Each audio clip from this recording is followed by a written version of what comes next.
everyone. So I went antiquing yesterday and I got this big box. I really wanted one about half this size, but this is what I found for the best price. This was about half the price of boxes half the size.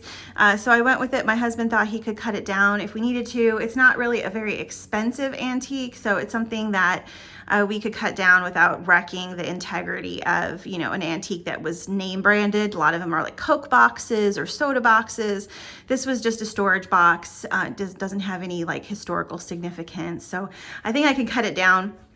I might stain the inside a little bit darker. I'm trying to create kind of a Dutch master set to use with this 1 foot light LED light panel. So this is a 1 foot light panel, really small, pretty high powered, but nothing, you know, super fancy. That one's from Westcott. I don't know if, I think they still make them, but you can get knockoff brands as well.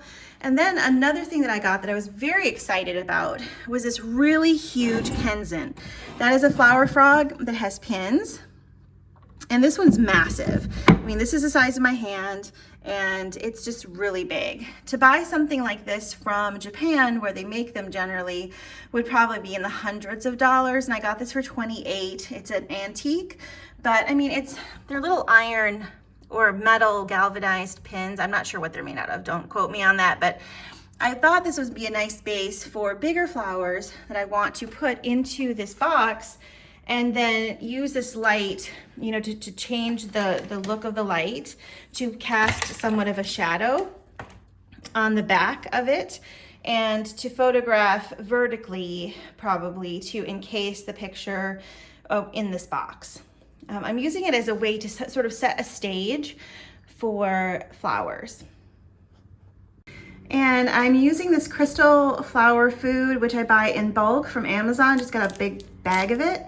And I'm gonna use this in this jar here.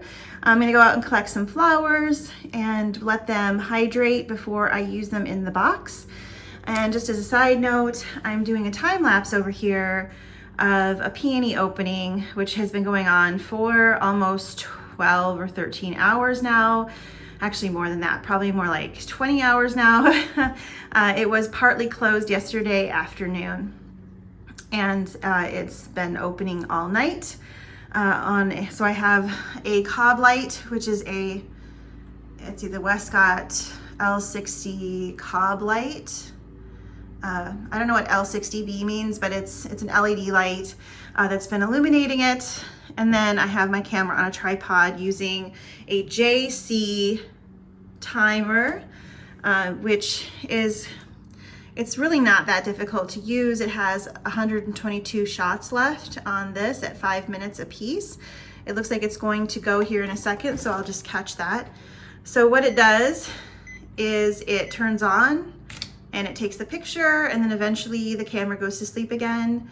I think I've got, let's see here. Let me just hold this right here. I have 65% battery left and 320 shots left on this battery and card. So we're good to go probably for the rest of it.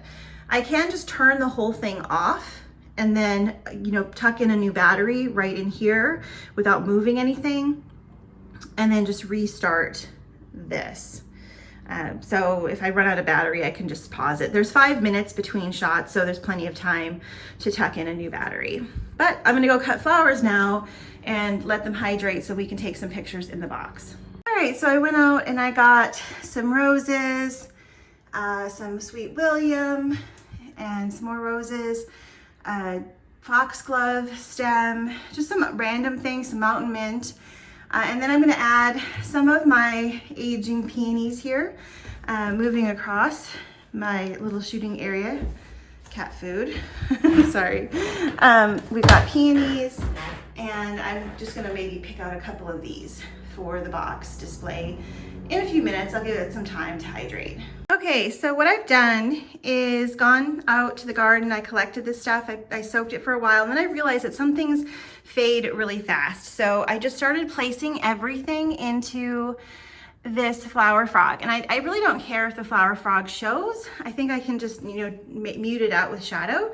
But I've got foxgloves and mountain mint and baptisia and allium and peonies, some garden roses.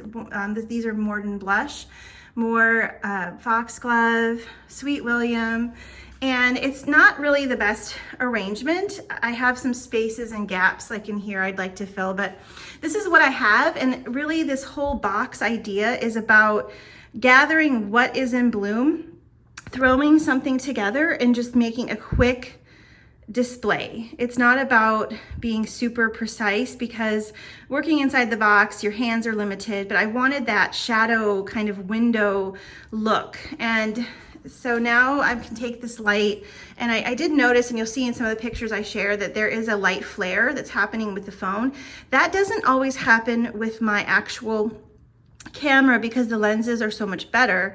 And so that's why I add flare in post, because I like the flare. But with really high quality lenses, they sometimes diminish that or, you know, take that away. So I add it back in, but you'll see what how the phone flares, and you can see, you know, what I'm trying to mimic with my post-processing.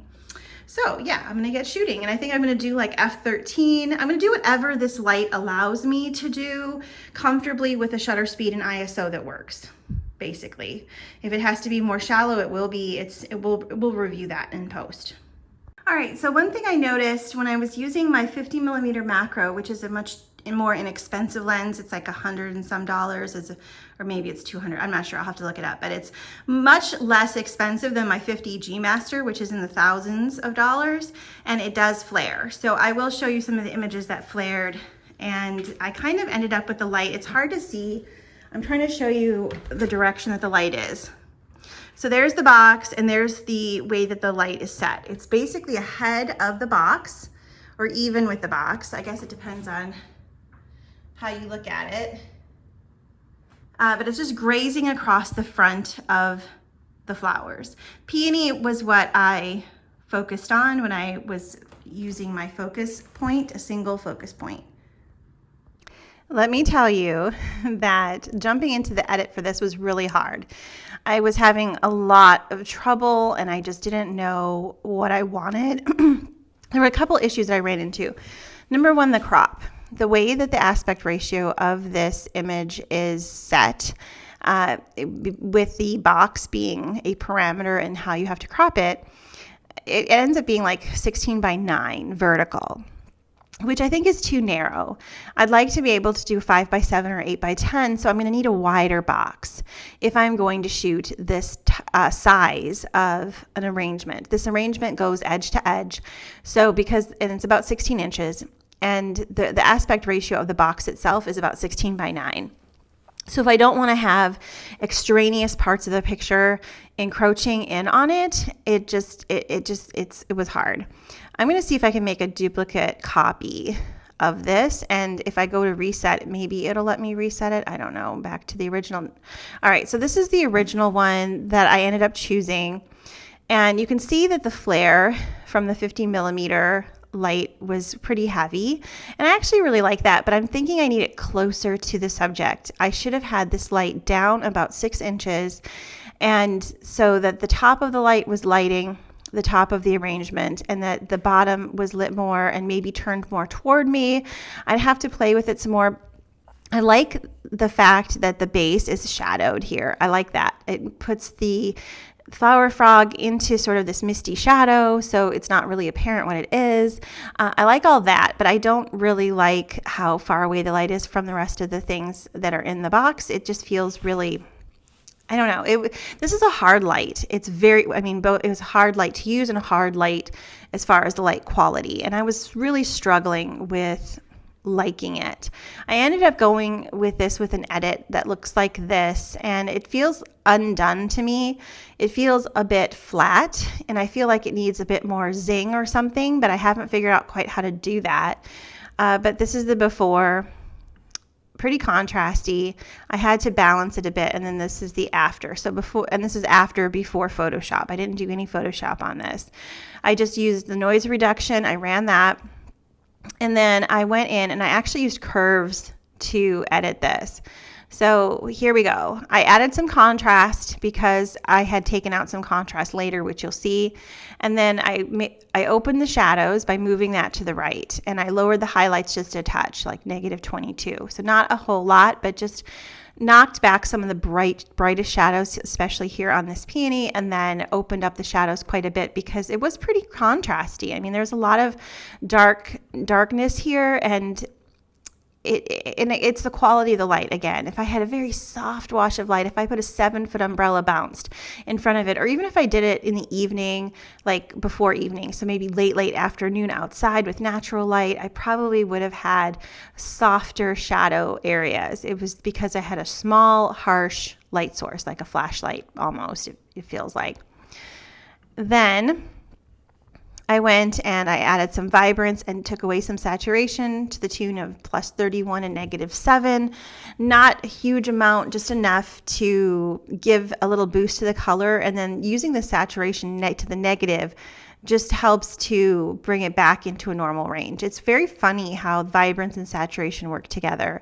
I would never go saturation 31, vibrance -7, because it wouldn't have the same appeal. It would be still too harsh likely. Here's what I did that actually made me somewhat grow on this image. I really struggled with it actually, you guys, a lot. But with the curves, I did a reverse curve.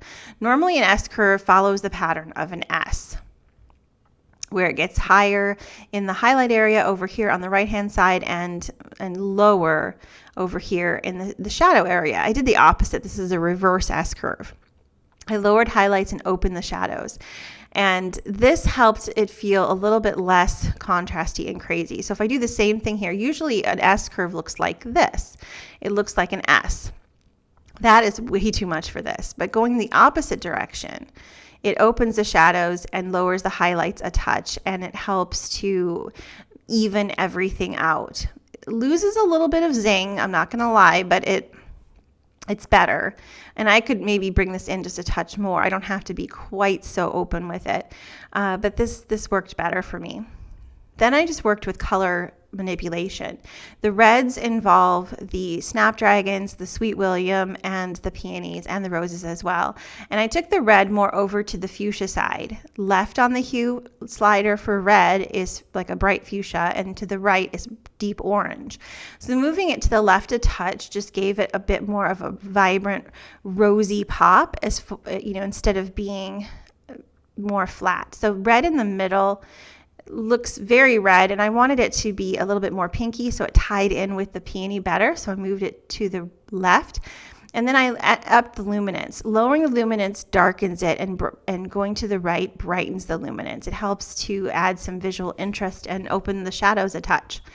Then I went in and went over to the purples and the pinks, magenta and purple, and I moved the hue slider all the way to the right. That makes it more pink. The purple becomes pink and the magenta becomes more of a warm pink. That just helps to tie it all together and feel a little bit less discombobulated. This composition as it is would really benefit from some blue pops. If I had some delphinium or something that had a blue color, it would really take the interesting mix of colors and sort of tie them together in this red, white, and blue, for lack of a better description. It would just feel a little bit more intentional if I had a couple of blue pops. Like right here, I wish I had an echinops right there. But I don't. It is what it is. So we'll carry on. I didn't do anything with sharpening, although adding some masking with the sharpening is never a bad idea. And then I did the noise reduction, and that was it. On this one, I actually didn't do any transformation, but it was because I cropped in so severely. And this one maybe was straight up and down. I kind of had some wonky shooting going on as I was doing it one-handed. Still doesn't feel super done to me, but I just wanted to show you where I'm at with it. I could go over to Photoshop and do my oil paint filter or work with a plugin like exposure. I could do that, but I'm not totally in love with this picture. It just isn't floating my boat really. I like the flare. That's very typical of my style, but I usually have a little bit more pop in the rest of it. I'm not sure where to go with that. One thing I did forget to tell you back in colors is I did modify the greens. I moved the greens slightly over to the left-hand side, so introduced a little bit more yellow into the mix and then lowered the saturation. If I go to the right with the greens, it turns very blue-green. And in the middle, this is neutral, and then this is a little bit more to the left, which makes it a little more yellow. I like that. It's kind of a vintage green look, like a light olive, and then lower the saturation and increase the luminance, which just makes it pop a little bit more, helps to bring it out from the shadows. Not entirely sure how I feel about it again. I feel like it could use a lot of like hand editing, but it's like, how much work do I want to put into this image? It was an experiment. I like where I'm going with it. I need to experiment with the box and different light sources, and I'll report back. One last thing, I did bring this image over to Photoshop and I ran several filters from the exposure software suite to see what I liked. So this is the background, the original, and then I have Kodachrome, old modified, Fuji 400H, and Kodak Ultra Color 100 UC with lowered, with no grain. And so this is the original. This is the Kodachrome, which is more of a vintage kind of appearance. I'll zoom in here so you can see it better. And then the Fuji 400 is a bit more subdued. It mutes down the greens and the yellows. It actually makes the flare up here a little bit brighter, I think, and opens the shadows more up there. So that's another option. It feels a bit flat and boring. And this one was kind of a color pop. This one made the yellows really jump. It made the reds pop as well. So I'm sort of torn. I like how the Fuji 400H looks up here in the corner, but then I like the color pop of this one as well. So I thought what I could do is add some inverted masks to all of these. Starting with the bright intense one, and you just do Command or Control I for invert, and then add a layer mask to the next one, Command or Control I to invert, the next one, Command or Control I to invert. And so it just makes that go away, and I can start to layer in. So if I want to go to the Fuji 400H at the top here, I can take a white brush, really soft, and maybe 50% opacity, and paint on the effect up here. And then maybe go to this bright one, which is the Kodak 100 UC, and 50% again, maybe smaller brush, and just make those reds really pop and bring out some of those warm colors, just not on the greens perhaps. I'm just sort of mixing and matching as you would with a paintbrush, adding some color.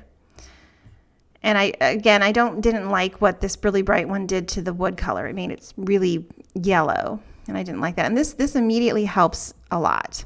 So let me see here if I can group these together.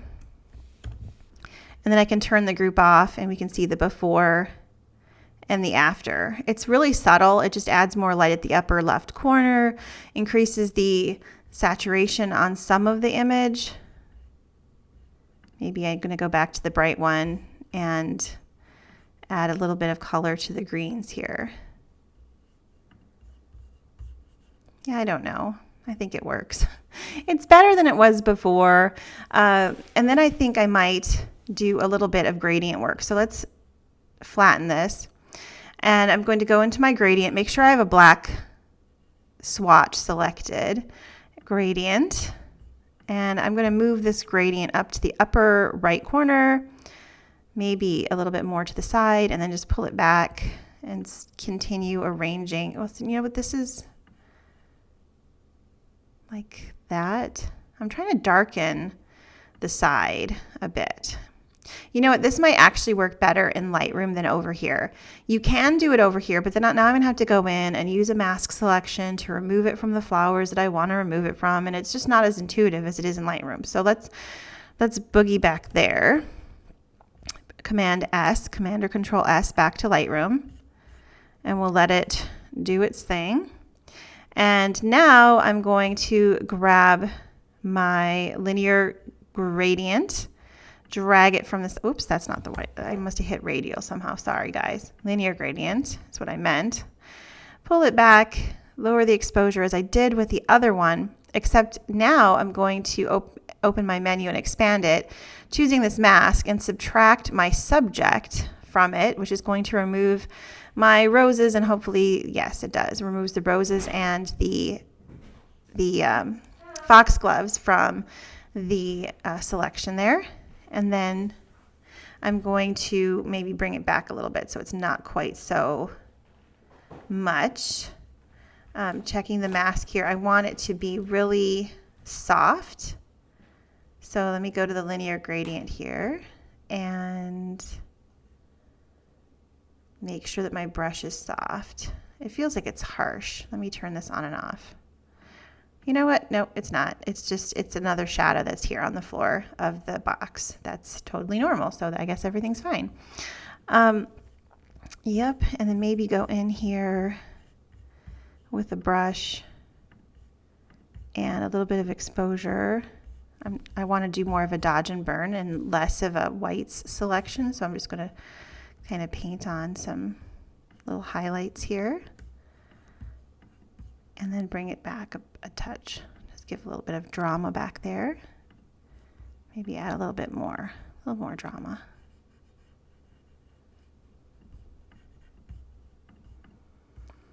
Yep, that's very much better to me. So let's go back to the before. This is that's a different one. This is 91.